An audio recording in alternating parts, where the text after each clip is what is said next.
Hello students, मैं Vivek Sharma, assistant professor sociology, आप सभी का स्वागत करता हूं राजकीय महाविद्यालय चौमेला के यूट्यूब चैनल पर।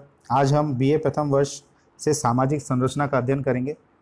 तो चलिए हम शुरू करते हैं। सामाजिक संरचना। सामाजिक संरचना के अर्थ एवं उसके परिभाषा पर हम चर्चा करते हैं। कार्ल मानहीम के अनुसार सामाजिक संरचना परस्पर क्रिया करती हुई सामाजिक शक्तियों का जाल है, जिससे अवलोकन और चिंतन की विभिन्न प्रणालियों का जन्म होता है। मानहीम सामाजिक संरचना को सामाजिक शक्तियों का जाल मानते हैं। जाल से उनका तात्पर्य व्यवस्थित प्रतिमानों से है। एक जाल का निर्माण कई धागों से होता है। ये धागे जाल की ही इकाइयां हैं। इनके क्रमबद्ध एवं व्यवस्थित रूप में जमने पर ही एक जाल बनता है। सामाजिक संरचना का जाल भी सामाजिक शक्ति रूपी धागे से बना होता है। सामाजिक शक्ति से उनका तात्पर्य नियंत्रण के उन साधनों से है जो सामाजिक जीवन को स्थिरता प्रदान करते हैं।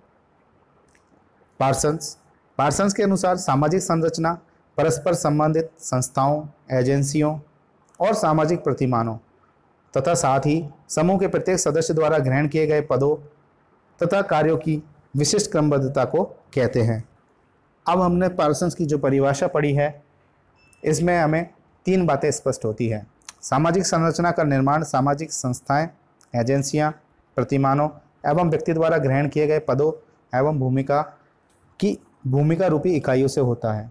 दूसरी, ये सभी इकाइयां परस्पर एक दूसरे से संबंधित होती हैं। और तीसरी, सामाजिक संरचना में एक विशिष्ट क्रमबद्धता पाई जाती है।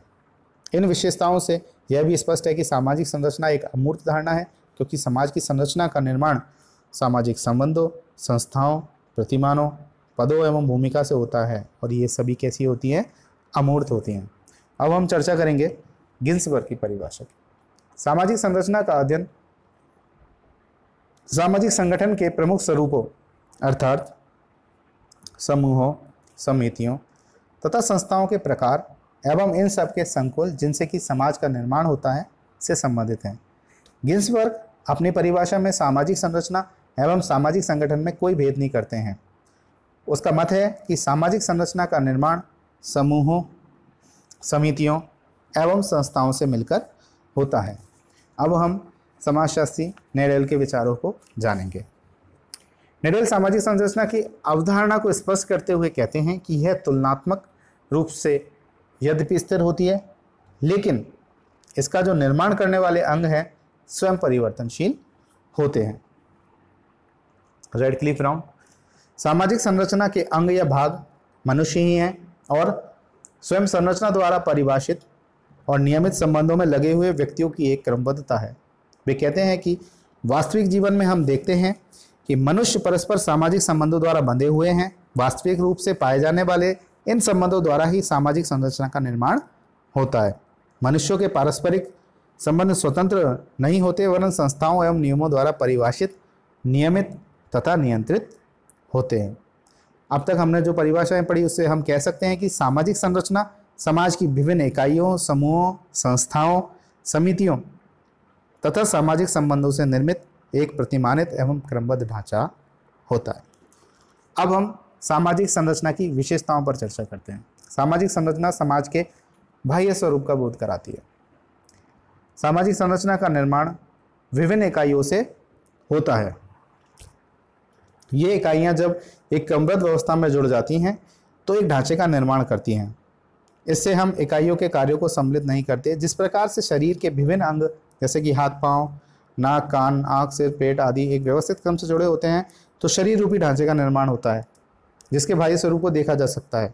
इसी प्रकार से समाज का निर्माण करने वाली इकाइयां भी क्रमबद्ध रूप से जुड़ने पर एक बाह्य ढांचे का निर्माण करती है, जिसे सामाजिक संरचना कहते हैं। सामाजिक संरचना अखंड व्यवस्था नहीं है। प्रत्येक सामाजिक व्यवस्था का निर्माण विभिन्न इकाइयों से होता है। ये इकाइयां व्यक्ति, समूह, संस्था, समिति आदि हैं। इस प्रकार प्रत्येक संरचना कई खंडों से मिलकर बनी होती है, अतः वह अखंड नहीं है। फिर भी ये इकाइयां सब परस्पर एक क्रम में जुड़ जाती हैं, तो ये एक बनावट या प्रतिमान को प्रकट करती हैं। सामाजिक संरचना अंतर संबंधित इकाइयों का एक व्यवस्थित स्वरूप है। सामाजिक संरचना का निर्माण विभिन्न इकाइयों से होता है। ये इकाइयाँ अस्त व्यस्त और बिखरी हुई नहीं होती, वरन उनमें परस्पर संबंध पाए जाते हैं। उदाहरण के लिए घड़ी का निर्माण करने वाली सभी इकाइयों को परस्पर जोड़ने पर ही घड़ी की संरचना बनती है। सामाजिक संरचना की इकाई में एक क्रमबद्धता पाई जाती है। किसी भी सामाजिक संरचना का निर्माण मात्र इकाइयों के झुंड या योग से नहीं होता, वरन उन्हें एक विशिष्ट क्रम में जोड़ने से होता है। क्रम के अभाव में संरचना नहीं बन सकती। उदाहरण के रूप में ईंट, चूने व पत्थर के ढेर से मकान नहीं बन सकता जब तक कि उसे एक क्रम में न जोड़ा जाए। सामाजिक संरचना अपेक्षाकृत स्थायी अवधारणा है। सामाजिक संरचना स्थायी अवधारणा है। इसके दो अर्थ हैं। सामाजिक संरचना का निर्माण करने वाली इकाई अपेक्षाकृत स्थायी होती है। उदाहरण के लिए समाज का निर्माण करने वाले विभिन्न समूह, समितियां एवं संस्था जैसे कि परिवार, धर्म, आर्थिक व शैक्षणिक संगठन एवं विवाह आदि समाज में अपेक्षितः स्थिर रूप से पाए जाते हैं। सामाजिक संरचना इस अर्थ में भी स्थायी होती है कि इसका निर्माण करने वाली विभिन्न इकाइयों के पारस्परिक संबंधों में भी स्थायित्व पाया जाता है। इस प्रकार सामाजिक संरचना में स्थायित्व दो अर्थों में पाया जाता है। प्रथम, इकाइयां स्वयं स्थायी होती हैं। दूसरा, इकाइयों के पारस्परिक संबंधों में भी स्थिरता पाई जाती है। सामाजिक संरचना अमूर्त होती है। मैकाइवर और पार्सन सामाजिक संरचना को एक अमूर्त धारणा मानते हैं। उनका मत है कि सामाजिक संरचना का निर्माण विभिन्न संस्थाओं, एजेंसियों, प्रतिमानों, परिस्थितियों एवं भूमिका से मिलकर होता है और ये सभी इकाई अमूर्त हैं। इनका भौतिक वस्तु की भांति कोई ठोस आकार या रूप नहीं है। इन्हें देखा या छुआ नहीं जा सकता, अतः इनसे निर्मित सामाजिक संरचना भी अमूर्त होती है। अब हम चर्चा करते हैं सामाजिक संरचना का निर्माण अनेक उपसंरचनाओं से होता है। प्रत्येक सामाजिक संरचना का निर्माण कई उपसंरचनाओं से मिलकर होता है। जिस प्रकार से शरीर रूपी संरचना का निर्माण मस्तिष्क, पाचन व श्वसन संस्थानों आदि से होता है, जिसमें अनेक अंग होते हैं, इसी प्रकार सामाजिक संरचना का निर्माण भी विभिन्न उपसंरचना जैसे कि परिवार, जाति, वर्ग, शिक्षण संस्था, धार्मिक संस्था, आर्थिक संस्था आदि के द्वारा होता है, जिनकी स्वयं की भी अपनी एक संरचना होती है। इस प्रकार अनेक उपसंरचनाएं मिलकर सामाजिक संरचना का निर्माण करती हैं, जिनकी अपनी भी एक संरचना होती है। सामाजिक संरचना स्थानीय विशेषताओं से प्रभावित होती है। प्रत्येक समाज की एक संरचना होती है और वह दूसरे समाज से भिन्न होती है। चूंकि प्रत्येक सामाजिक संरचना किसी न किसी सांस्कृतिक व्यवस्था से प्रभावित होती है, अतः वहाँ भी भौगोलिक परिस्थितियों का भी उस पर प्रभाव पड़ता है। विभिन्न स्थानों की संस्कृति, राजनीतिक दशा, भौगोलिक परिस्थितियों में अंतर पाया जाता है, अतः सामाजिक संरचना भी इनसे प्रभावित होने के कारण भिन्न भिन्न प्रकार की होती है। सामाजिक संरचना में प्रत्येक इकाई का एक पूर्व निश्चित स्थान व पद होता है। सामाजिक संरचना में प्रत्येक इकाई का पद एवं स्थान निर्धारित होता है। उस स्थान पर रहकर ही वह सामाजिक संरचना का निर्माण करती है। अन्य स्थान पर होने पर संरचना बिगड़ जाती है। उदाहरण के लिए शरीर की संरचना में हाथ, पाँव, नाक, कान, आँख का एक निश्चित स्थान है। यदि हाथ का स्थान पाँव, नाक का स्थान कान व आँख का स्थान जीभ ले ले तो शरीर की संरचना विकृत हो जाएगी। इसी प्रकार सामाजिक संरचना में राज्य, चर्च, परिवार, विवाह, धर्म, न्याय व्यवस्था, शिक्षण संस्था आदि सभी का एक स्थान पूर्व निर्धारित है। यदि ये एक दूसरे का स्थान ग्रहण कर लेते हैं तो सामाजिक संरचना में विकृति आ जाएगी। सामाजिक संरचना में सामाजिक प्रक्रियाएं भी महत्वपूर्ण होती हैं। सामाजिक संरचना में के निर्माण में सहयोगी एवं असहयोगी प्रक्रियाएं जैसे कि सहयोग, अनुकूलन, व्यवस्थापन, एकीकरण, सात्मीकरण, प्रतिस्पर्धा एवं संघर्ष आदि की भूमिका भी महत्वपूर्ण है। ये सामाजिक प्रक्रियाएं ही सामाजिक संरचना के स्वरूप को तय करने में महत्वपूर्ण भूमिका निभाती हैं। सामाजिक संरचना में विघटन के तत्व भी पाए जाते हैं। सामाजिक संरचना मानव की अनेक आवश्यकताओं की पूर्ति करती है, किंतु कोई भी संरचना अपने आप में श्रेष्ठ नहीं होती और न ही उसमें पूर्ण संगठन पाया जाता है। कई बार यह समाज में विघटन भी पैदा करती है। मर्टन एवं दुर्किम का मत है कि कई बार सामाजिक संरचना स्वयं समाज में नियमहीनता पैदा करती है। सामाजिक संरचना में संगठन एवं विघटन पैदा करने वाले दोनों ही प्रकार के तत्व पाए जाते हैं। बच्चों, अब हम सामाजिक संरचना के तत्वों पर चर्चा करेंगे। जॉनसन ने सामाजिक संरचना के निम्न 4 प्रधान तत्व बताए हैं। पहला, विभिन्न प्रकार के उपसमूह। सामाजिक संरचना का निर्माण कई प्रकार के उपसमूह द्वारा होता है जो परस्पर संबंधात्मक मानदंडों द्वारा अंतर संबंधित होते हैं।